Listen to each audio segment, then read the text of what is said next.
All right, we're getting Rita of Kasha, and it says, the patroness of impossible causes. I am miraculous. My prayers create powerful channels of possibility. It's reversed. We're getting that with the Three of Cups and the Hierophant reversed, and even Five of Swords reversed. What is this about?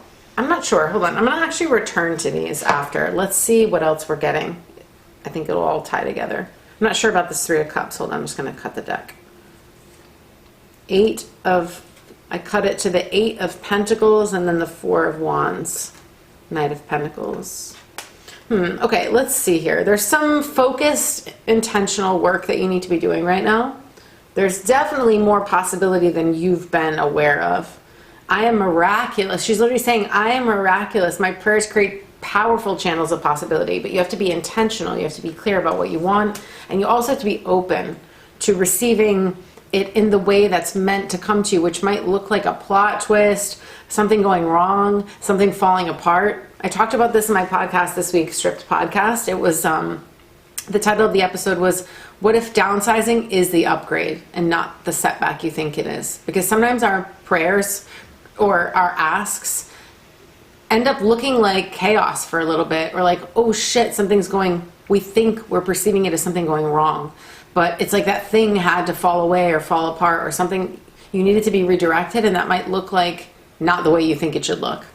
Magic isn't always like, oh, perfect, soft, cozy. Sometimes it's just super uncomfortable because a lighter or more gentle method wouldn't have gotten you to where you need to be next. All right, so the challenge right now is Isis, the goddess of magic, actually. Interesting that we've got two, I was just talking about magic. She's upright though, so that's great. And it says, sexual energy is sacred. My pleasure is a prayer, another one about praying, that brings me back to life.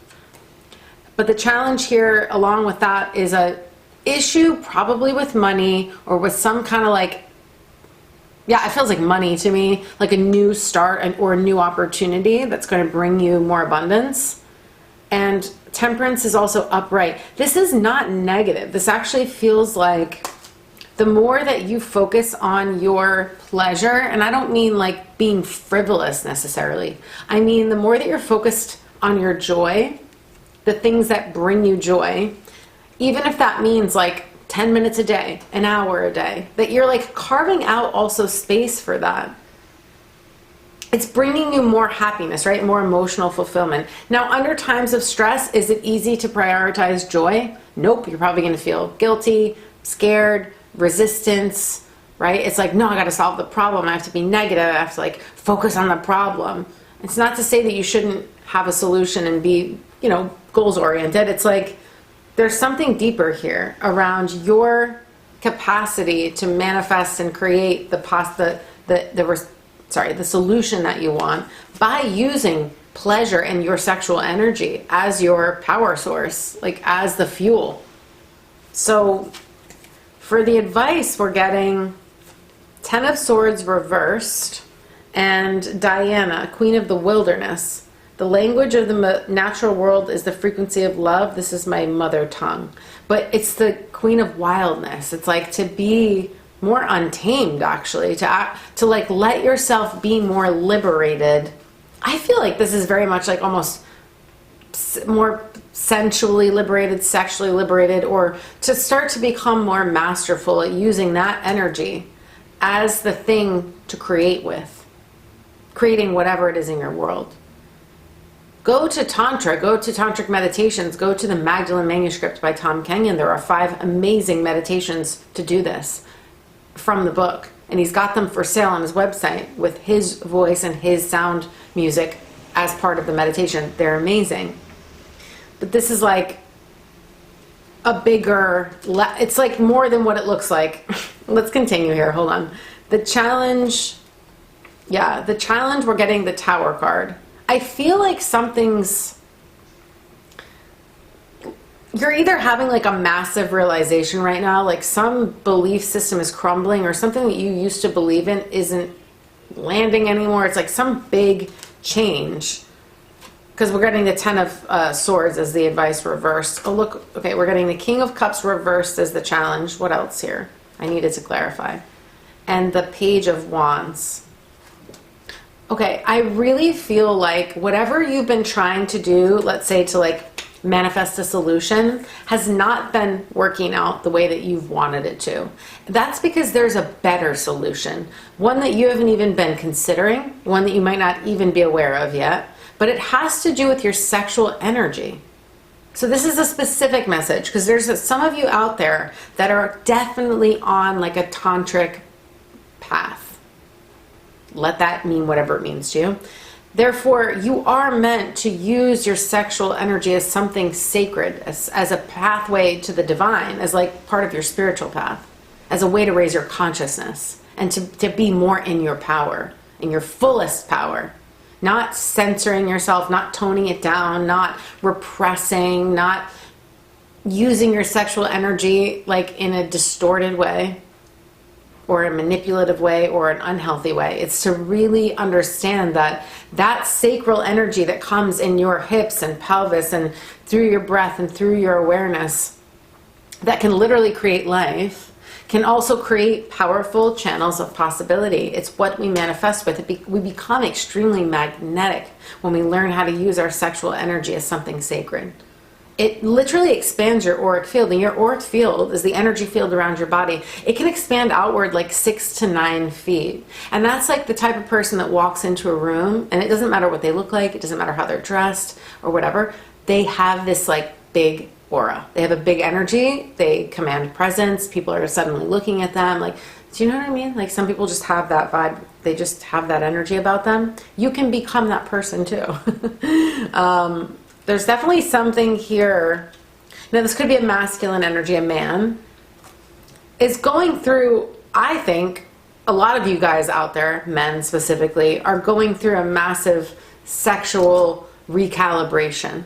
And I'm saying this, and I know this is true, because I did a thread about sexless marriage over 50.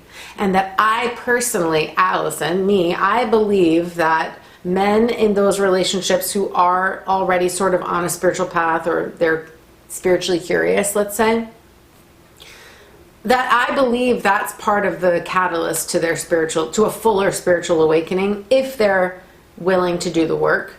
But it's already happening for a reason. And it's like a collective thing. It's a generational thing. It's this like Gen X thing where so much of that old paradigm is crumbling in the way that the belief systems were set up for men to like be their provider and be unemotional and stay because it's what's right for the family.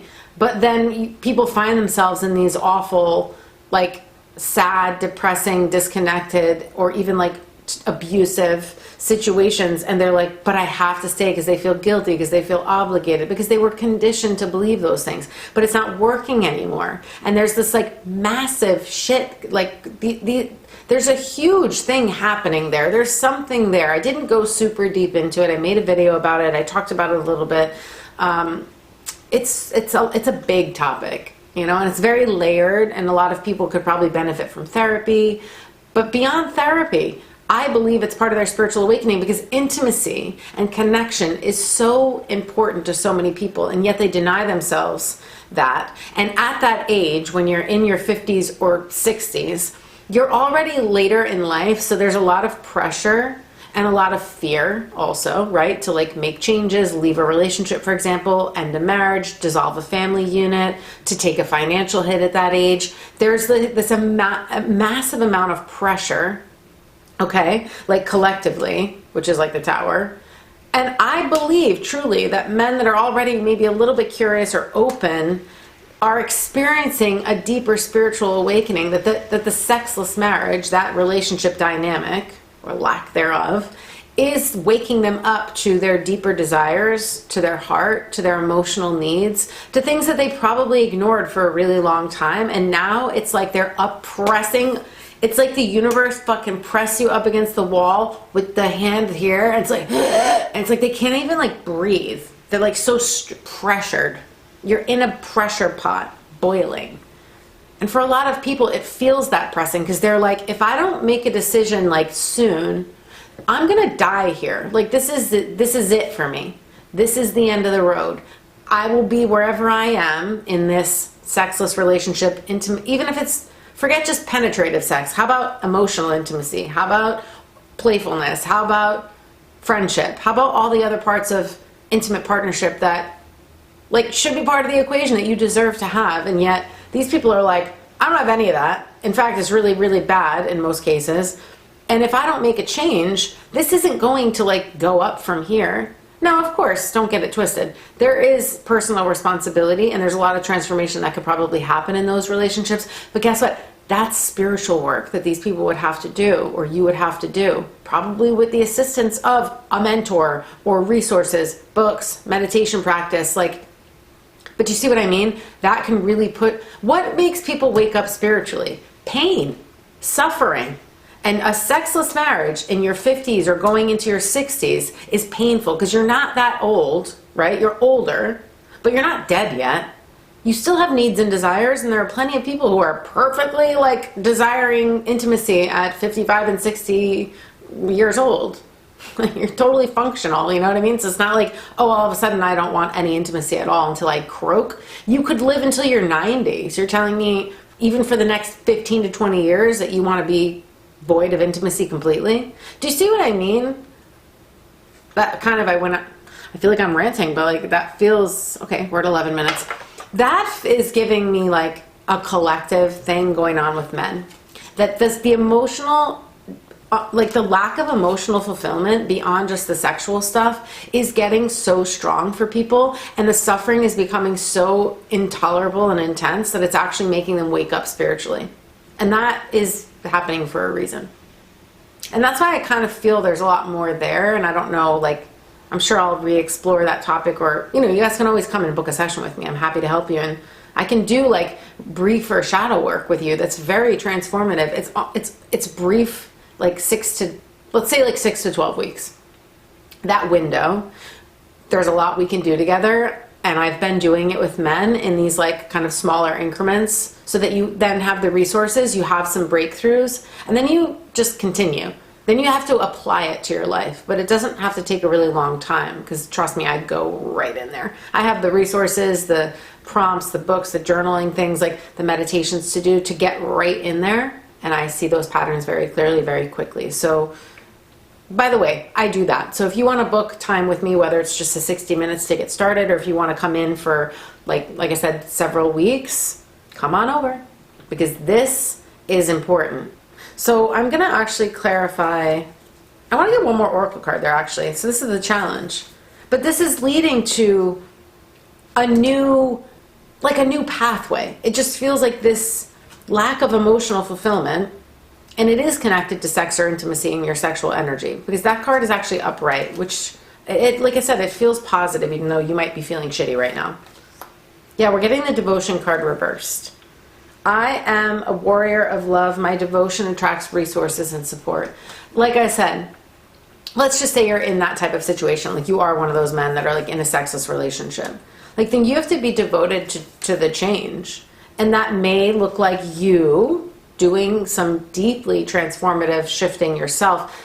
Guess what? Your relationship can get better. It might be you, my friend.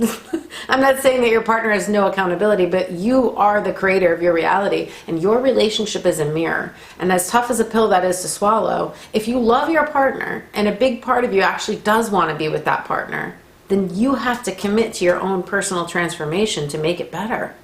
Forget it. It's not the other person's fault. It doesn't mean they've done anything hurtful. It means ultimately only you are responsible for you. But you have to fully devote yourself to this. And that's, you know what I mean? That is the path. That's challenging for a lot of people, because they'd rather point the finger and be off the hook and be like, well, my partner's just a bitch. Like, oh, she just doesn't care anymore. She's the one that doesn't want sex like I want it, but since she doesn't even look at me anymore, it's hopeless.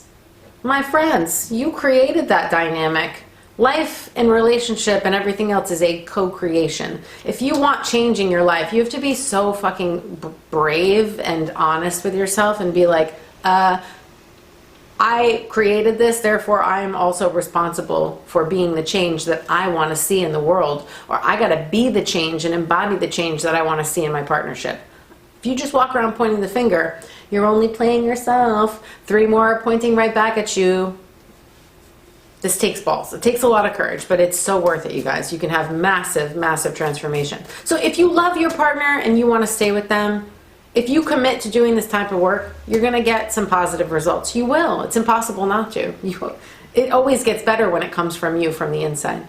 If you don't love your partner and you're only there because you feel obligated and you're over it and you're starting to feel like, this can't be it for the rest of my life. I can't tolerate it. I can't settle for this. It's making me insane.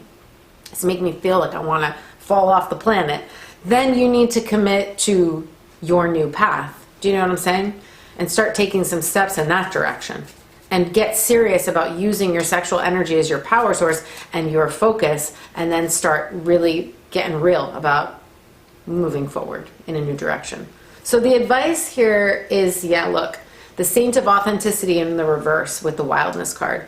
You've got to be more honest with yourself and with the people in your reality. You've got to be more authentic. That's the advice. If you're being inauthentic and you're absolutely aggravated, that is on you. So you have to take responsibility for your own denial and your own avoidance and your own blame games and projections, and be like, ultimately it's up to me. Okay? I'm going to get another tarot card there. With the Ten of Swords as the advice, because Ten of Swords in the reverse as the advice is saying to let something go. Some pain you've been carrying, it's like the worst is already kind of in the past, so why are you continuing to be a martyr, or be like, this pain is my burden to bear forever and I'm never going to heal from this? It's not. It's almost like, oh, this keeps me powerless so that I don't have to take the responsibility and actually make the changes. We're getting Page of Pentacles reversed for the advice. What is this about? Nine of Swords reversed. Queen of Cups reversed. All the advice cards reversed. And it's such a weird message to be the advice. Let's get one more. Queen of Swords reversed. Okay.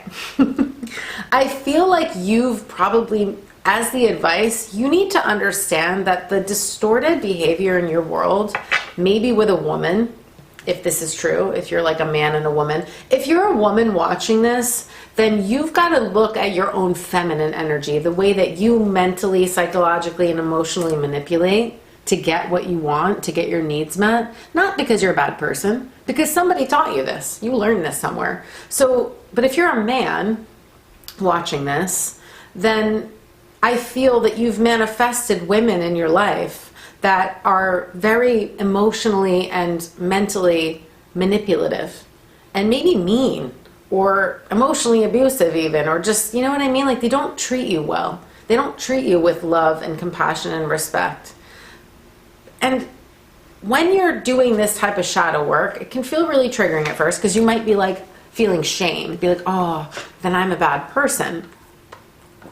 You're not a bad person. You're repeating some stuff that you learned when you were growing up. Like, it's coming from inside of you, therefore, like I said, it has to change inside of you. And that's why I was getting that big message over here about you've got to fully devote yourself. This isn't easy, you guys, but some people are on a spiritual path and you're not getting out of it. You're just going to suffer more. So you have to get so real with yourself and be like, am I going to suffer for the rest of my life and know that I'm choosing to suffer because I don't want to be because I want to play the victim or be powerless and be like, I just can't because it's too hard, and just suffer, then suffer. But it's like, you do have choices and you're way more powerful than you're making it out to seem. Because I think being in your power is terrifying to you, because it means change, because it means you're not powerless, because it means it could get better. But getting better might be really uncomfortable. You might be so used to the pain, it's your kind of like homeostasis. And change means a whole new mindset, a whole new belief system, a whole new way of being. That's like really threatening to our ego, or the parts of us that want to stay small, because it's easier to stay small, because that's where we're comfortable. So the advice is like, all the shit that's been going on in your life, where it's like inauthentic, emotionally distorted, painful, all of what I already mentioned, it's like you're continuing you're like feeding into it. And the advice is to drop it. It's like to recognize this is coming from you. It's not coming from these people, even though it seems like to your logical mind, they're doing this, they're doing that. And they are probably doing those things. But you have to understand, you're the creator. Why would you continue to create this and perpetuate it? Oh, interesting. This is, I remembered, this one is called Perpetua, the Saint of Authenticity. Remember, I can't read without my glasses, so I didn't see that, but I just heard perpetuating. And then I remembered that was on this card. I feel you are perpetuating a pattern of suffering, particularly where it comes to maybe intimacy or your relationships, because it's easier, amigos and amigas, chicos, chicas, it's easier to be like, I can't, I'm powerless, it's too hard. Mommy's being mean to me, daddy's being mean to me. I'm not making light of it because I'm sure it's really sucky, but I am saying that your lack of new beginnings or abundance, your anxiety, your insecurities, and the people in your life that are amplifying those things are your creation. Therefore, to stop it, to end the cycle, you have to step into your fullest power. You have to be like, I am the creator. I am responsible. It's a big, tough pill to swallow, but that's the only point in which this could change for the better. But you would have to think that you deserve for it to be better, and then you have to go through the fucking tunnel, which is uncomfortable, to get to the light at the end of it. I'm gonna pull one card here to finish this, but this feels like basically at the end of the day, this is about just taking such radical ownership, and instead of continuing to play into this pattern because it's familiar, because it is your comfort zone, no matter how crappy it is. It's like, you're definitely comfortable there. You're uncomfortable, but comfortable sort of psychologically because it's familiar. I know it's really tough, you guys, to take this much responsibility, but if you want your world to get better and you really feel like, you know what, I cannot, like, this is giving me the vibration, this King of Cups reverse tower, like, I can't live like this for the rest of my life. I'm gonna like die young or something, or I'm gonna like, I don't know, you might just be feeling really bad. But guess what? It's up to you. It really is. That doesn't mean you won't get support, because guess what? This card says, my devotion attracts resources and support. You have to go all in on the change. You have to stop riding the fence, flip-flopping, flopping allegiance from this thing to the next thing. Oh, today my allegiance is with this person. Tomorrow I want to be with that person. Today it's with this person. Oh, flip-flop, flip-flop, flip-flop. Like, you've got to make up your mind and go all in one direction and take the risk. You've got the power. You will get the resources when you decide, I'm all in. But this shit is, unfortunately, for a lot of people, it's very addictive to be with people who are shitty and abusive, because it's easier to be like, see, either it feeds into some deep feeling of unworthiness, like, I don't deserve good treatment, therefore these people reinforce my beliefs I have about myself that are not loving. Or it's just easier to point the finger and be like, gosh, they're such a bitch, or like, they treat me so shitty. See, it's they're a bad person. They're the reason why I'm depressed. They're the reason why I'm poor. They're the reason why I can't get a new start in life. You guys, dangerous territory here. Beware of that mindset, because that is not the highest truth, but it's feeling like a comfort zone. We're getting this card. It's, what's the card? Orunmila, Orunmila. I'll read to you what it says. This is like the overall advice. It says, you are growing into your destiny. Wow, listen to this. Free will and fate are working together for your highest good. Extend your free will, and divine orchestration, like I said, the resources and support, will arrive at the right time. Fate is what you're born into. So let's say it's like your body, your gender, your race, the family that you were born into. That's like your fate. Destiny is your free will choices that then can create multiple realities, alternate realities, parallel realities. Like, you're living this one reality now, but if you made one choice before this, it might have led you down a different path. If you weren't in this place at this time, maybe you didn't meet your current partner because you weren't, do you know what I mean? Or if you make a new choice, you could like have a new reality, but you have to like, you have free will. You can also stay stuck. You can also stay where you are. But there are much bigger possibilities for you. It's going to require you using your free will to be like, I am not bound to whatever, a shitty situation for life if I don't want to be. Because in most cases, you're not. In most cases, you've definitely got the opportunity to make the change. But again, are you willing to be uncomfortable? Are you willing to take a loss? Are you willing to do the work, basically? And also go through the full lesson, which could be incredibly challenging. But it's like, you have free will. You've got to use it, though. And if you don't, you can absolutely stay stuck. You can be the person that's like in a shitty situation for the rest of your life and just blame it on fate. Oh, this was just my destiny. This is my karma. Yeah, it is your karma. You did create it. But you can create new karma if you devoted yourself fully, and you could probably have a much better situation. Again, this is about just taking such full responsibility and understanding that it's not just about your fate. It's about you making new choices that will create a new destiny. Yeah, I'm going to leave it at that. That feels, 28 minutes. That's it, you guys. I love you. If you want a one-to-one and you want to go personalized deeper, you can book a 60-minute clarity session and listen to the Strip podcast if that interests you, because this new episode was definitely relevant, at the link below, Spotify and Apple, or even on my webpage, I have the RSS feed. Otherwise, I will see you guys in the next one. I love ya. Take care.